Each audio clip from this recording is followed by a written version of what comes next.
Hello, everybody. Welcome to our virtual event this evening. This is presented by the Horror Writers Association Colorado Chapter. I'm Ashley Santana. I'm the co-chair of the Colorado Chapter, and I just want to give a few announcements before I hand it over to Angie and we begin. First of all, just so that everyone is aware, we do try to do a lot of in-person and virtual events, so please keep an eye on our events page at www.coloradohorror.com/events to see our upcoming events, which includes our next upcoming event, which is an in-person one on Saturday, July 20th at the Eloise May Library in Denver. I will be hosting a public speaking event for authors calling Find Your Voice, and you can find more information about that on our website. So without further ado, Angie. Hi, everyone. My name's Angela Sylvaine. I'm the secretary for the Colorado chapter of the HWA, and really appreciate you coming out tonight. I had the idea a while ago to do this session for our chapter, and it seemed like a lot of other people had interest in this as well. So we're going to talk tonight about everything you need to know about the Bram Stoker Awards. Full disclosure, I have never been nominated for a Stoker or won a Stoker, but I've really tried to kind of understand the rules. I think a lot of people find they can be a little overwhelming and confusing, and I have found that too. So I've just kind of delved into them so I can understand myself how they work. And then additionally, I found myself last year sort of by accident, I kind of made a mistake and I broke one of the rules, which I'm actually going to tell you a little bit about. So it was like very apparent to me how easy it is to get overwhelmed by the amount of rules there are around the Stoker Awards. So that's kind of why I wanted to do this session today, and I'm hoping you will find it useful. Another little disclaimer, I'm going to show you where to find the full rules, and you should definitely refer to them. While I've kind of dug deep into them, again, I'm not like necessarily an expert. I'm more of kind of like an armchair expert. So just make sure you're double checking things. You don't want to get yourself in trouble when it comes to the rules. Because when you are looking at either submitting your own work for nomination or promoting yourself, breaking the rules can get you disqualified. So you just want to be kind of careful. All right. Any questions before I dive in? Okay, so first of all, what are the Stoker Awards? And I'm going to share screen through some parts of this presentation, and then you'll all also see my face. But mostly I'm going to focus on showing you around the website where you can find all these resources to refer back to. Let me see here. Okay, so I'm showing you here the bramstokerawards.com. And this is going to let you know everything you need to know about the Stoker Awards. This is the premier award in horror fiction, and definitely something I think a lot of us horror writers strive to achieve, as well as like to see our favorite authors achieve. So it's definitely one of those premier awards that can be a real resume builder and also just reinforce what are our favorite things we're reading for the year.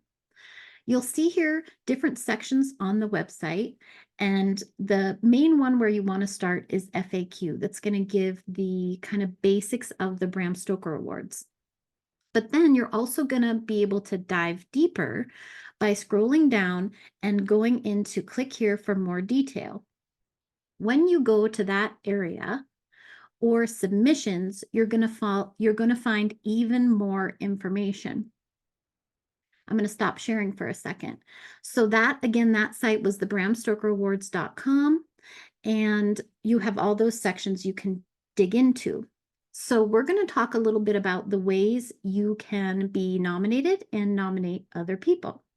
The first question a lot of people have is, do you have to be an HWA member to be eligible for a Bram Stoker Award? And the answer to that is no. You do not have to be a member to be eligible for a Bram Stoker Award.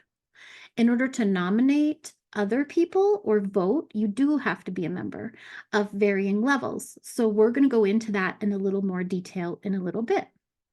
But for now, I'm going to walk you through first to start how how the folks on the ballot are selected. There's actually two ways you can be, an author can be on the ballot for the Bram Stoker Awards. They can be chosen by the jury, and there's a jury for each category, and I'm going to walk you through those categories. There's 5 members for each jury. Members are generally not publicized, so you don't really know who a jury member is because you're really not supposed to promote yourself to them directly or solicit them for votes.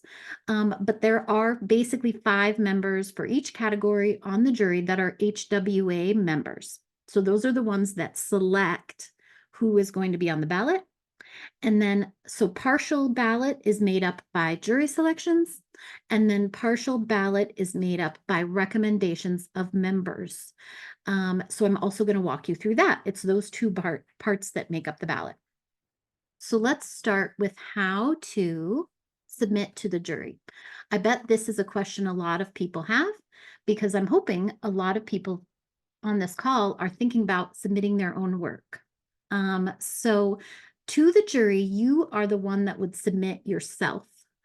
It's not someone else that nominates you for the jury. It's you that submits your own work to the jury, or your publisher can also submit your work to the jury. On the submissions page at the BramStokerAwards.com, if you scroll down, you will see here to start kind of what is acceptable and some details, which we're going to walk through. And you're also going to see the categories that you can submit in. So I thought that would be a good place to start. Each of these categories have various guidelines, and the submission is done through Submittable.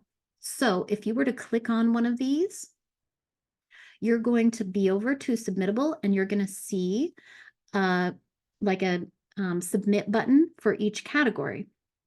I thought we could cover some of the main ones that you are likely to be most interested in. First off, though, I also wanted to just mention deadlines. So if you scroll down on this submissions page, you'll see here mention of deadline for jury submissions. All submissions for the calendar year, so if we're in 2024 and you want to submit a work for this year and it comes out prior to November 30th, it has to be submitted by November 30th. The only works that can be submitted in December are those that are published in December. However, you want to submit early as much as you possibly can. As you can imagine, the jury gets overwhelmed at the end of the year. So it is very much appreciated by the jury members if you submit early. And you can also submit like ARCs, essentially, that are maybe not published yet, but you know it's your finalized version. You can submit that to the jury, and they greatly appreciate when you do that. You do not have to wait until the actual publication date, as long as you're confident that's when it's going to come out. So those are the deadlines. Now let's look at the categories.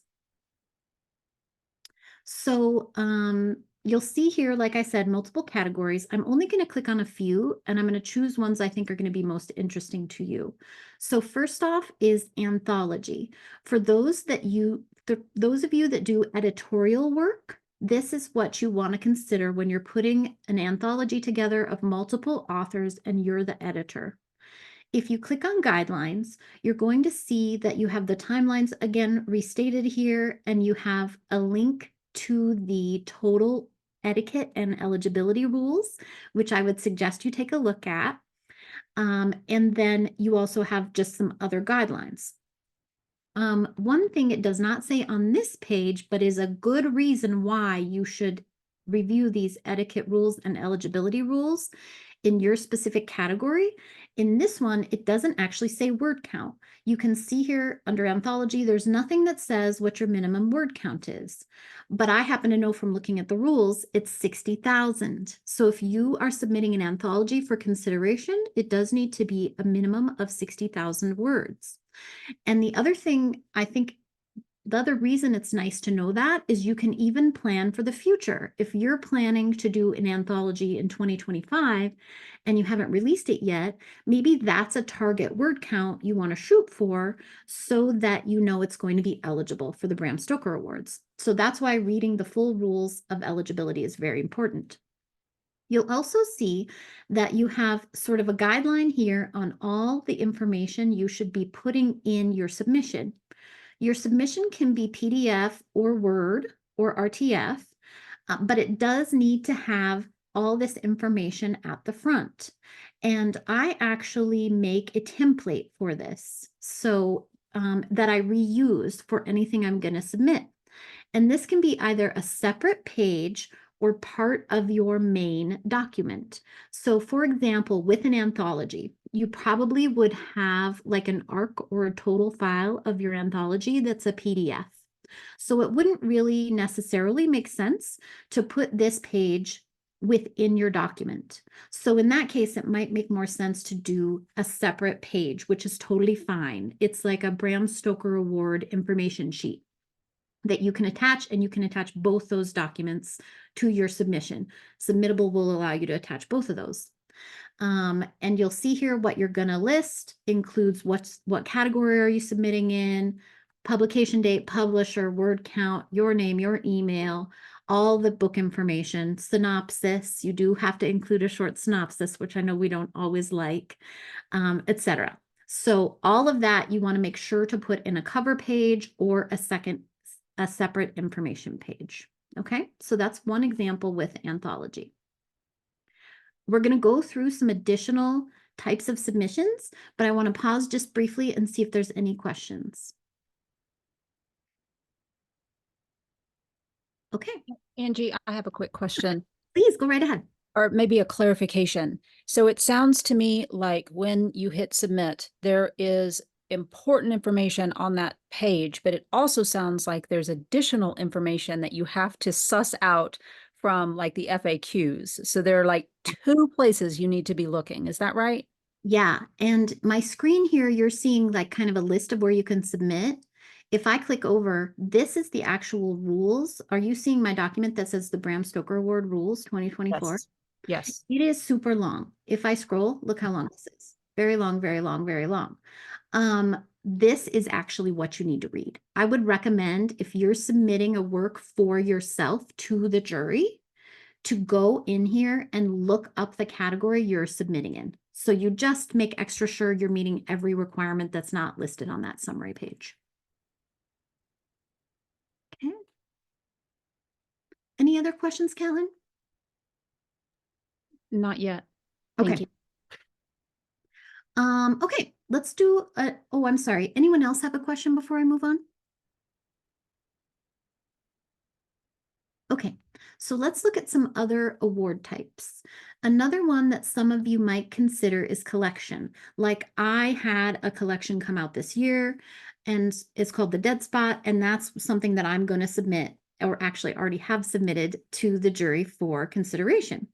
And you'll see here, if I expand on this, a collection. Now this one does have a word count minimum. So it has a little information for you here. The word count minimum is 40,000 words. But what it doesn't say, that I happen to know because I just researched it to make sure I got my submission correct, is when you're doing a collection, it has to be at least 4 separate works by the same author, never published in that same format before, so it can't be like a version of the same collection I've already released. But it can include the same stories as a previous collection. So as an author, if I had a prior collection, this new collection I'm submitting now can have stories in common, but there's like a minimum percentage of how many can not be included in this current collection. So that's another guideline you'd want to review if you are planning on submitting in this category.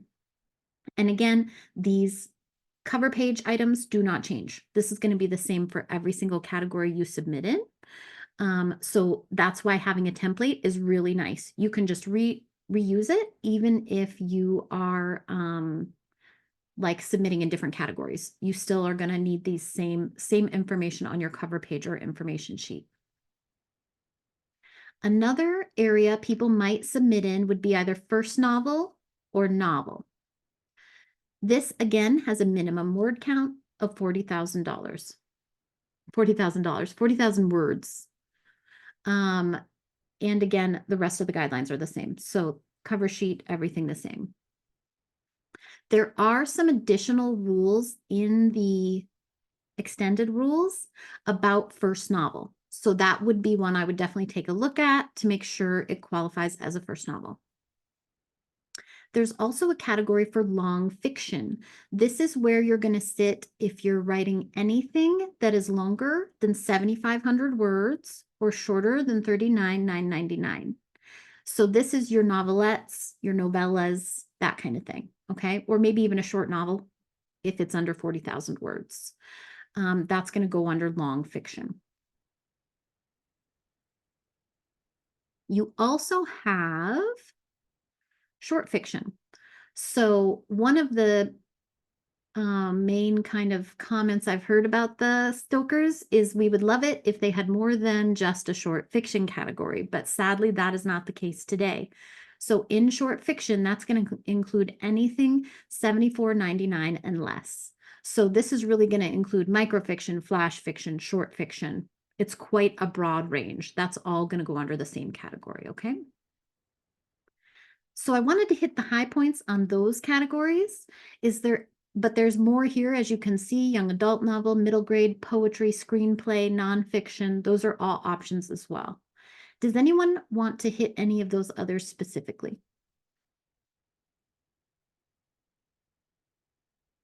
Okay. All right.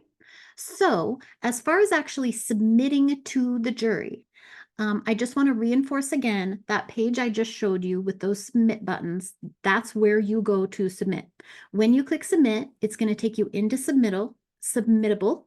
You're going to log in and it will keep track of your submissions. So those of you who have used Submittable for other like magazines and things like that, it's the same account. You can log in with your same account and it will track your submission. So you will be able to access it later and see what documents you submitted.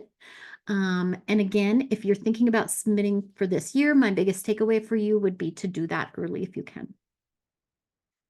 All right, so the other way that items make it onto the ballot is by recommendation. So up till now, we've talked about how to submit your own work. So submitting your own work to the jury for consideration. The other thing you should consider doing if you're an HWA member, because this is limited to members, is to submit other people's work as recommendations, because we're not only writers, we're also readers. And we want to make sure, or at least I do, I'll speak for you all too. We want to make sure the books we love are the ones that make the ballot, right? So it's important that we recommend the work that we love and not just leave it up to the jury. So when it comes to making recommendations of other people's work, that is open now, and I'm going to show you how to do that. Any HWA member may submit recommendations, but you do have to be a member. So whereas to submit to the jury, you do not have to be an HWA member. To recommend someone else's work, you do have to be a member. That can be any type of member: active, lifetime, associate, academic, supporting, or affiliate. So any membership type can submit recommendations, and you definitely should. The interesting thing about recommendations is it generates a recommended reading list, which I wanted to show you. Let me make sure I have my tab open. The one for this year only has a couple things on it, so I'm going to show you the one for last year. This is the recommended reading list from 2023, and you can see it's quite long. There's a lot of stuff on here. And this actually serves two purposes. It's just open to the general public to access. So throughout the year, folks add works to this list as recommendations, and anyone can go to the HWA website and access this list, and it's kept for previous years as well. So really, it's kind of like a horror reading guide for the general public. Anyone can look at it. However, it also serves as the other half of the ballot. So how that works is basically the most popular recommendations in each of the categories will be then put on the ballot along with the jury recommendations. And I'll talk about that in a little more detail. Additionally, I did want to show you how to get to this spot to make recommendations. So if you are a member, you are going to go to horror.org, which is the HWA website for members. And then you are going to click on the For Members button menu option, and Members Only. When you click on Members Only, you're going to get to this page that says Welcome HWA Member. And then right here at the top on the right is Recommend a Work.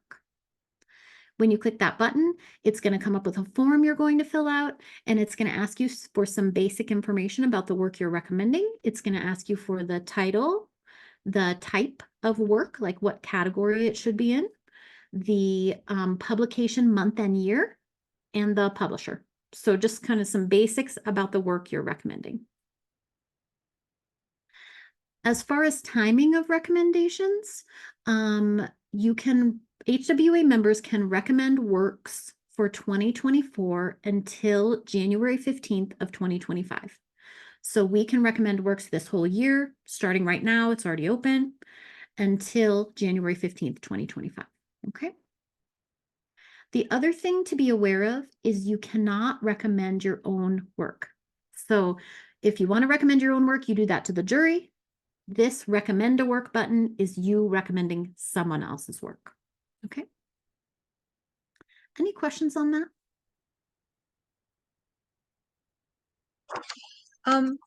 If you find a work that you want to recommend, does it matter when that work came out?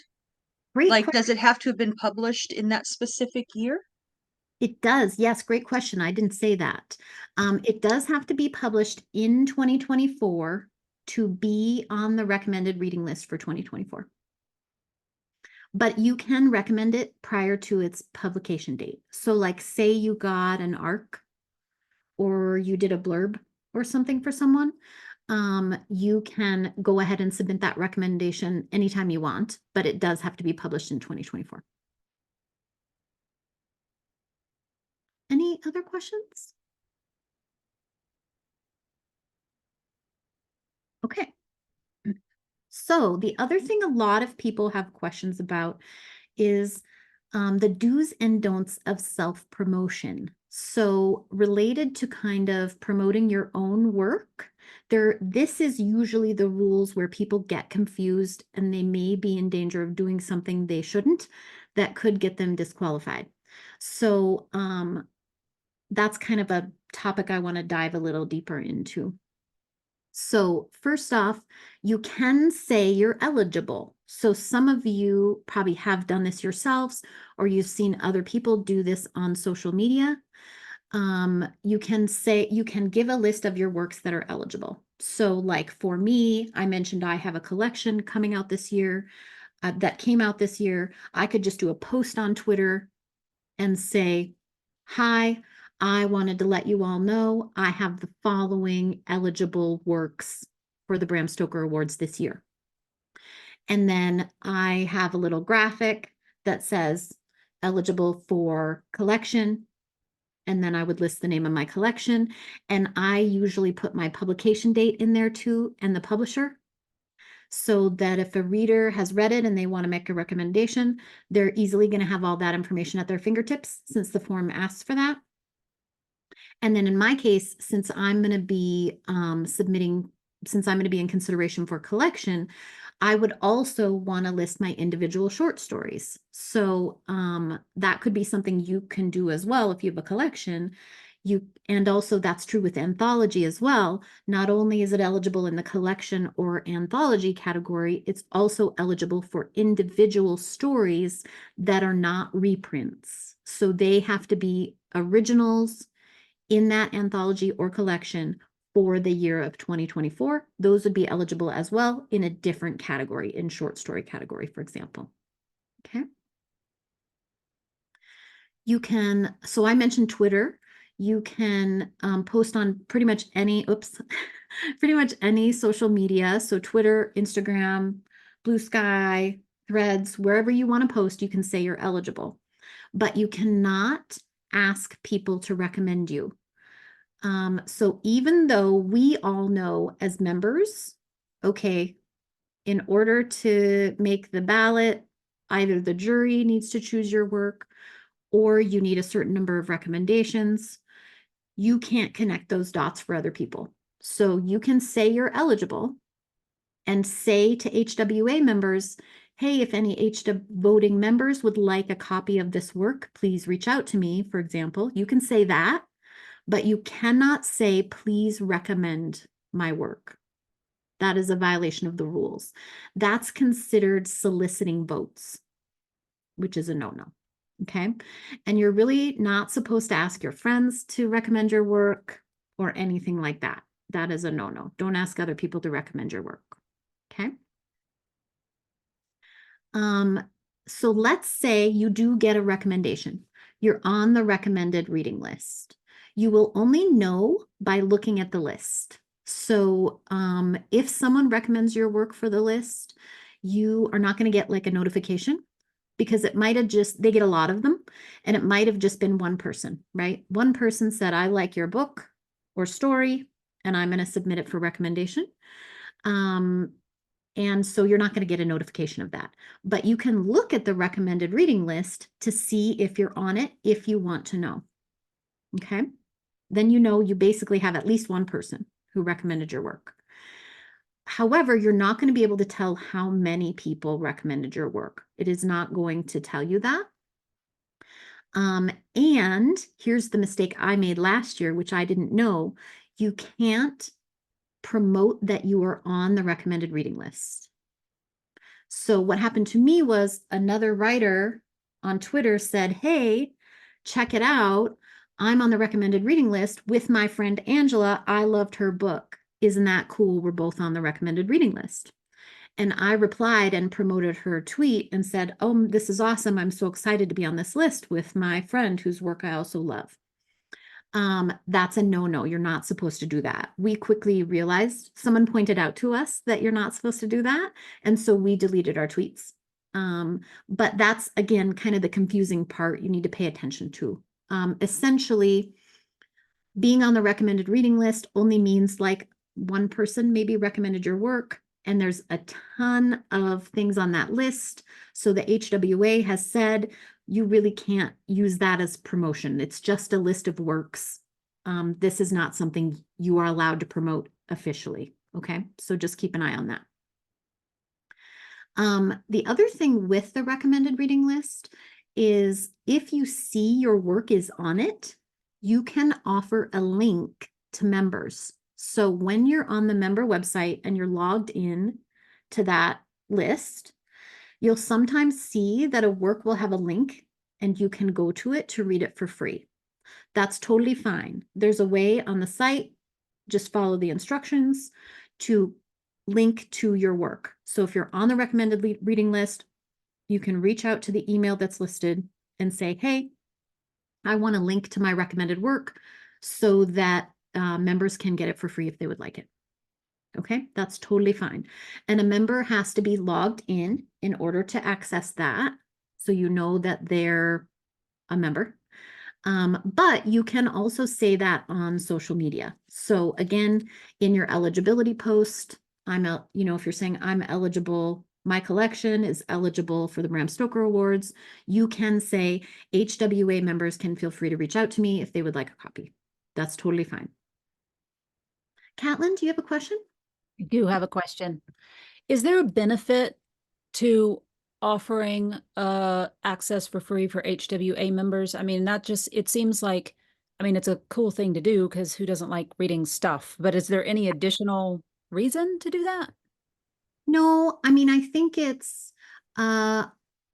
might help you get reviews potentially. right? Because writers reading your work may be more likely to write a review than just your average reader, perhaps. So that would maybe be the only other thing I would say. But really, it's for promotional purposes for Bram Stoker's, is how I would think of it. The other thing you can do is there are instructions on that page I originally showed you about submissions. It walks you through how to do an email campaign. So those of you who are members and you have opted in to solicitation have maybe received some of these emails before from authors. So an author, especially in the last half of the year, you start getting emails that say, in accordance with the Bram Stoker Awards, I am emailing you to offer a free copy of this work, which is eligible, blah, blah, blah. That's the other way you can offer it to members, is by doing that email campaign. It is complicated to do the email campaign, but basically you get access to the HWA's mailing list of those who have opted in, and you can use that. So Catlin, that's the other way you could offer your work to members, is directly by email. And when you do that email, you'd never want to put an attachment. That's one of the rules, because that kind of makes it spammy. You want the member to have to take action to access your work. You don't just want to assume they want it. So you can put a link in there to like a Google Drive or whatever, or you can say, contact me back, reply to this email if you would like a copy. That kind of thing is fine as well if you decide to do the email campaign. And that, as opposed to being something wide on social media, is more of a targeted campaign to HWA members. But I think last I looked at it, it was probably 1,500 email addresses. So it is quite a few members. Any questions on that? And as a reminder, I'm going to share my screen one more time just to remind you where to find this. All these rules I'm talking about related to self-promotion are on this submissions page. So you're going to go to submissions at the BramStokerAwards.com, and you're going to see here everything I've talked about, how you're allowed to promote your work, what you can and can't do, and then it also has the links to submit to the jury. Okay. The other thing I forgot to mention is the HWA also has a Facebook page. That page is, anyone can follow that page. You don't need to be an HWA member, but members can self-promote on Saturdays. And I think there's some rules around how often, and I don't remember what they are. But that is a nice way to be able to self-promote if you have a book come out or something, to post on the Facebook page. And then when it gets closer to the Bram Stoker Award time period, more toward the end of the year, anyone, even non-members, can use that page to say, I have an eligible work. So that same kind of promotion where you're saying, hi, I just wanted to let you know I have this work. It is eligible in this category. If you're an HWA member, feel free to reach out to me if you want a free copy, if you want to include that. Okay. All right, next we're going to move on to how the ballot works. Any questions on what I've talked about so far before we do that?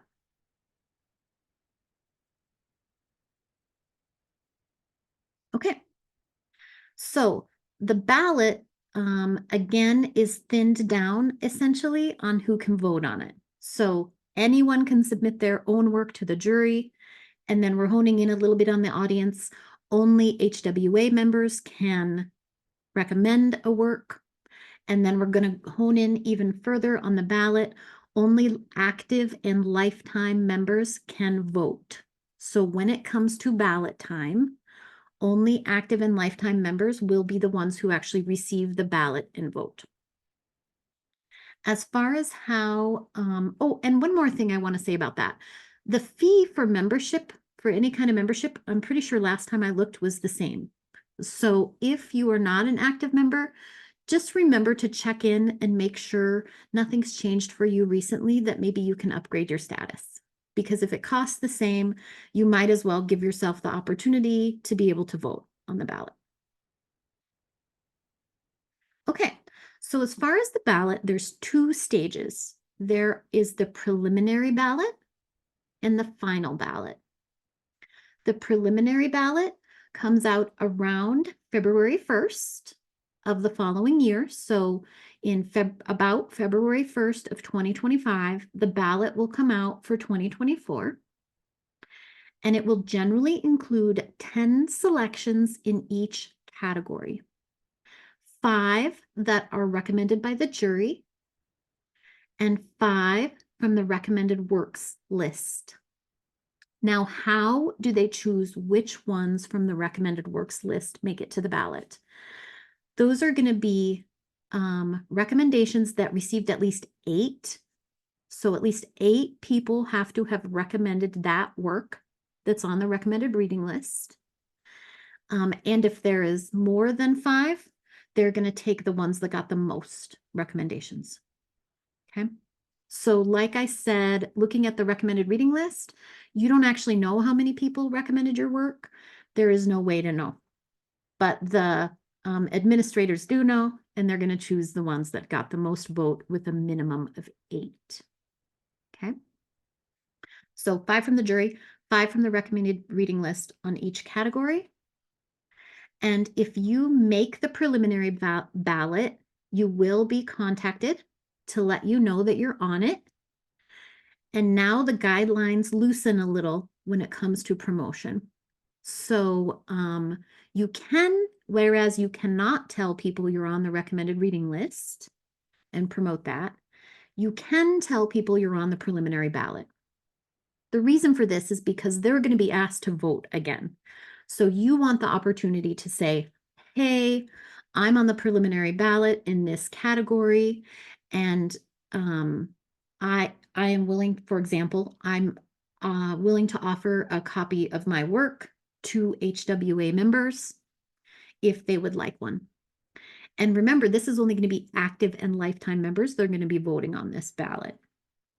So to kind of go toward Catlin's comment earlier, as far as providing your work for free, in my opinion, for myself, whereas maybe everyone wouldn't provide your work for free all year long, just kind of leading up to the ballot, I would think if you've made the preliminary ballot, there might be something in it for you to offer that, because you've kind of made the top 10.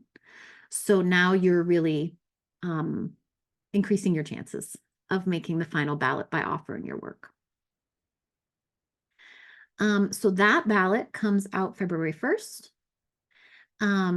If you make it, you are not considered a nominee. So you can't yet say, I am a Bram Stoker Award nominee. You have to wait until you make the final ballot. So this is only stage 1.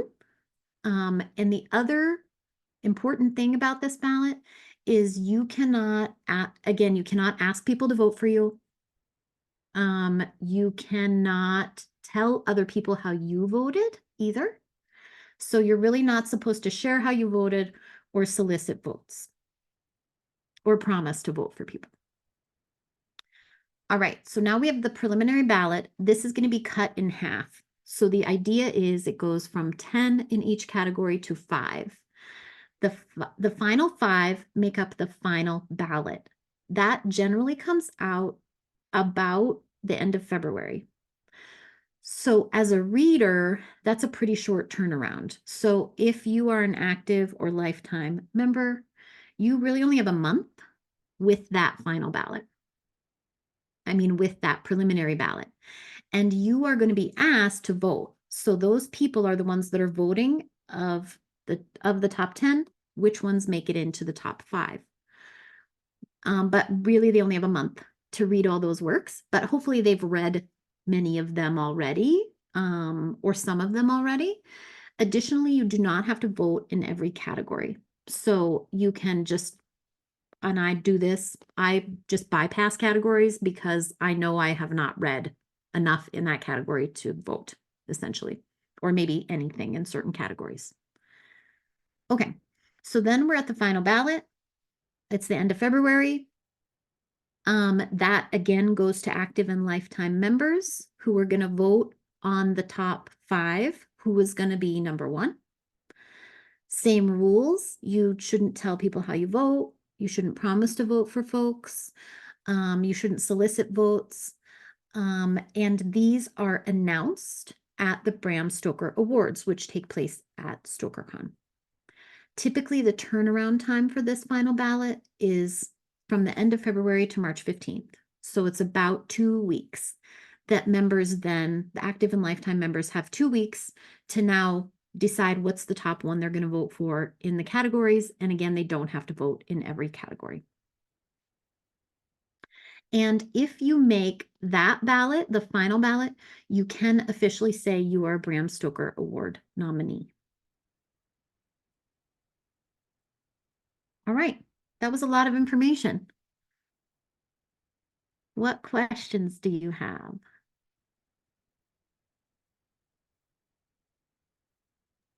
I don't have a question, but this was like even more interesting than I thought it was going to be. And I'm so glad that you did it. And I'm so glad that I came. But I guess somewhere in the back of my mind, I realized that I could recommend works, but I never have. Yeah, a lot of people don't know. And I think that's one of the most confusing parts because you as an author can't tell them, right? I can't Right. connect the dots for people. I can't say, hey, I'm eligible in this category. If you recommend me, here's what might happen, right? Yeah. You can't connect the dots that way. Yeah. So you'll often see people on social media, you'll notice the second half of the year, you'll see people say, hey, as a reminder, HWA members can recommend works. And I'll do this too. I'll say like, hey, everybody, remember, as an HWA member, you can recommend your favorite works and you should.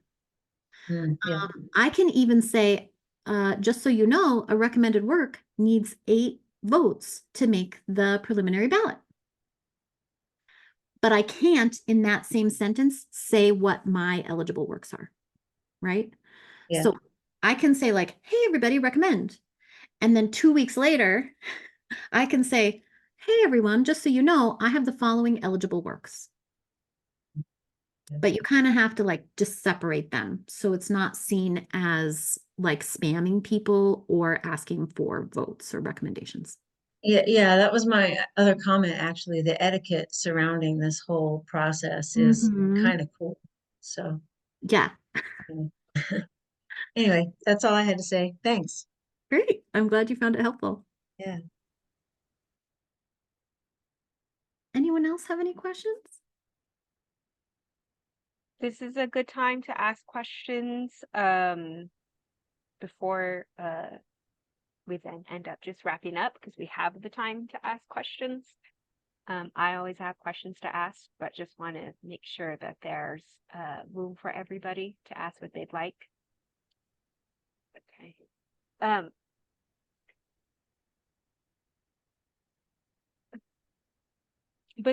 Okay, so you had mentioned your own faux pas in the thing because things could get a little tricky with wording and it's really interesting because when you describe the tweets, I wouldn't, as someone who's not part of that selection, I wouldn't have thought that it was considered self-promotion. So would you, I mean, everybody's got a different grasp on what's happening. Would you even if somebody were unsure, would you suggest to just say anything? Just be like, submit your own stuff and kind of just be more on the quiet side, just and be more rather than say something that might get you kicked off. If you're unsure, don't post it, kind of thing. Yeah, I mean, definitely be careful. But the other thing, I mean, like, here's the other thing, and part of why I wanted to do this session is everyone should have equal opportunity to be nominated, I think, right? And so I hate to see people not promote themselves because they're afraid of the etiquette.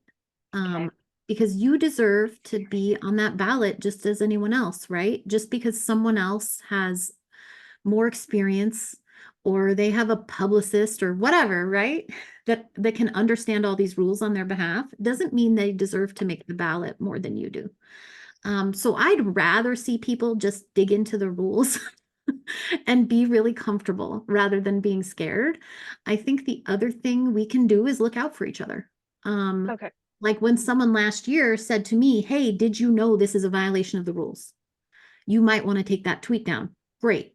That's what we should do, right? So if you see someone doing something, if someone says, hey, you should recommend my work on the ballot, I would be very comfortable being like, hey, just so you know, this is a violation of the rules and it could get you disqualified. Because we should like look out for each other, I think. So that's the other thing. If you get to the point, you have a good understanding. It's nice if we can just keep each other in the loop on what we're allowed to do and not allowed to do. Yeah, because there's a lot of rules. When you were showing the documents, like, oh my gosh. I know. And there's like no Uh, spaces either. I'm like, yeah. who's adding this? I was like, who's doing this? Who did this? Satan? We have a question in the chat from Robert. Is the no email attachments new? I received a ton of emails last year with works attached. What do you know about that, Angie? Yeah, I don't think it's new. I think people just don't pay attention to it. And I don't think you can get disqualified for that one, Robert. It's more that you're going to make the recipients mad, right? I'm not going to, like me personally, I'm actually not going to open an attachment, right? I'm like, if I didn't ask you for an attachment, that's kind of like spam to me. Also, the person's spam filter might be more likely to catch it. So if you put an attachment on an email, it's more likely the recipient is actually not going to see it at all because that attachment is going to make it go to spam. So I don't think you can get disqualified for that. It's just kind of like, not great. And technically it is in the rules you're not supposed to do an attachment. But I don't think it's new. I remember it being in there last year too. Okay, thank you. Anyone Um, else? Yeah, does the book have to be on it does it have to have been published, or if you were able to get a copy like they you got them advanced before the publication date, are you still able to recommend, or does that? I've seen some on the list. So yeah, I think you can recommend as long as it will be coming out this year. Okay. So like last year, I remember looking at the list and for some reason I was like, I just remember seeing that Chuck Tingle's book was on there. Mhm. Not Bury Your Gaze, Camp Damascus. I remember I have a memory of being like, oh, great, Camp Damascus is on the recommended reading list. I need to remember to read this when it comes out. So it Mhm. actually wasn't out yet. Someone had recommended it based on reading an early copy. So totally Okay. fine, as long as it's not going to be coming out next year. Yeah. Is there any like, and this is maybe catastrophizing a little, I think, because sometimes publications get delayed occasionally for Yeah. some reasons. If it pushes them into a different year, what happens to the recommendations? Ooh, good question. I know you can email there's an email link in the submission rules where if you Mhm. have questions about the nominations or the recommended reading list, you can email them. And so that's probably what I would do in that situation is to say, hey, this is on the recommended reading list, but it actually got delayed. Can you move it to next year? I know people have also done that when something is in the wrong category. So, say like my book Frostbite is it's technically YA, but it's appropriate it's kind of like on the line between adult and YA. And last year I noticed it had been nominated or it had been recommended in the adult category when it should have been young adult. So I emailed them and was like, hey, I noticed this was on the list. I just wanted to let you know it's in the wrong category. So it's just kind of a courtesy to them because it's going to make it easier for them when the time comes, like, so that you know you're in the right category where you qualify. You don't want to like be disqualified because someone just like didn't realize to recommend you in the right category. So they were super helpful when I had to do that. So I think they'd be open to it. And this is going to sound basic, but what, like, is there specifically like a criteria or definition of what it means for something to be, I'll say, Stoker worthy, or like, is it, do you know what I mean? Like, how do Yeah. you personally assess and say, this particular work, you know, is it just your personal thing, or is there something that HWA actually has kind of a definition? That's a great question. I don't have the written rules on this specifically in front of me. So double check me on this if you really need to dive into it or you're uncertain. But I think it just has to have some element of horror. But there's plenty of crossover stuff, right? There's things that are like horror sci-fi, horror fantasy, some things that are paranormal, some things that are just psychological, some things that are thriller, right? Stephen Graham Jones just came out with a book called I Was a Teenage Slasher. It's categorized in the thriller category. I just happen to know this because I was just looking at it. But you betcha that's eligible, right? So I've not seen that guideline be super strict. I think there's like a wide variety of stuff on the ballot. But if you're uncertain whether what you're recommending or what you're wanting to submit to the jury qualifies, I would just make sure to read the rules like close on that. But I think as long as it has some element of horror, you should be just fine. Okay.